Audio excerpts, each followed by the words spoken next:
Hi everybody, my name is Gabe Cobiella, and I retired from Dana Corporation here in Fort Wayne in September last year, just over a year ago. At that time I was the Vice President of the Steelworkers Local 903 and Chairman of the Bargaining Committee. And in that role I had a part in negotiating with Dana Corporation during their recent bankruptcy.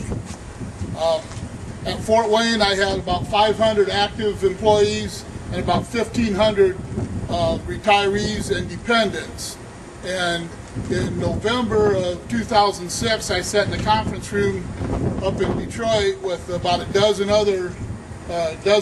Dana executives and some other union leaders, and about a dozen more of Dana's $750 an hour bankruptcy attorneys, who said, oh, by the way, Dana is getting out of the healthcare business. And it was really ironic at that time that we had health insurance for retirees that had been negotiated contract after contract.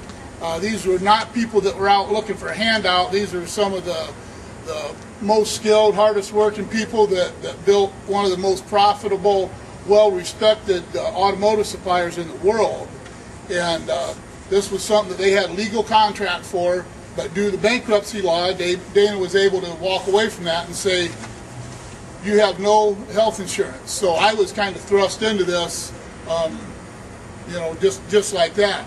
Okay, there were, altogether with the Steelworkers and the United Auto Workers Dana plants joining together, we had about 30,000 retirees and dependents that were affected by this. And immediately, I saw what the situation was on the so-called open market, because we didn't know how we were going to be able to provide for these retirees with Dana walking away from them. We found out that for most, of course they had to offer COBRA, which would have been for a couple about $1,800 a month. Some of these older retirees had a pension of less than $1,000 a month. So you tell me how you're supposed to be able to pay for health insurance when it costs more for monthly premium than your entire monthly pension. We also had people with pre-existing conditions, obviously because they were elderly, they'd worked in a very difficult physical environment for years and years, and of course they're going to have some pre-existing conditions. Now fortunately we were able to negotiate thanks to collective bargaining, and otherwise I don't, it really frightens me where all these people and myself would bend. But through collective bargaining we were able to negotiate $800 million payment into a VEBA fund to help subsidize insurance for this group of retirees. And that seems like a lot of money, but if something isn't done to curtail costs in the health care, that's going to be insufficient.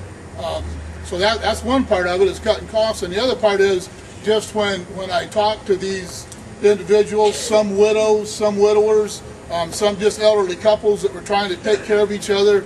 Some people had one of the couples, one of the partners, either the husband or wife, in a nursing home, and just one by one they came to me. They called me and said, "What are we going to do?" They're totally lost. So the other part of this equation that is important for me to say as a union leader was, Dana was even, because our management people didn't have collective bargaining, Dana was able to be even harsher to them, and they played no favoritism of taking care of their own in management. The management employees were cut off, and even though they were allowed to purchase some insurance and got a little bit of a break for depending on their 30 or 40 years of service, every single day I saw long-time management employees, retirees, coming into the office and canceling their insurance because they said, we just can't afford it. And these were men and women too who had been good friends and really valuable employees regardless. So this issue, it's not a union versus non-union thing. It's not a Democrat versus Republican or conservative, liberal. It's just like, I don't understand how any American, any person who loves their neighbor can just stand by and not have something done. Amen. And I will say something about Senator Bayh. Right now, what I see is,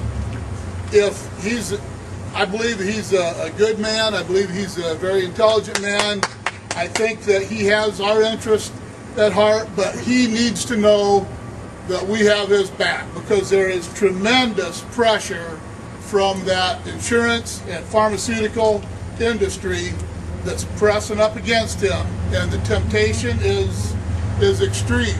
But I want to support him, and I want him to give him the opportunity to do the right thing, but also let him know that there's thousands and thousands of his Indiana constituents out there that are watching very closely. And we had an occasion a month or so ago for some of us to visit his office here and give him his staff the same message.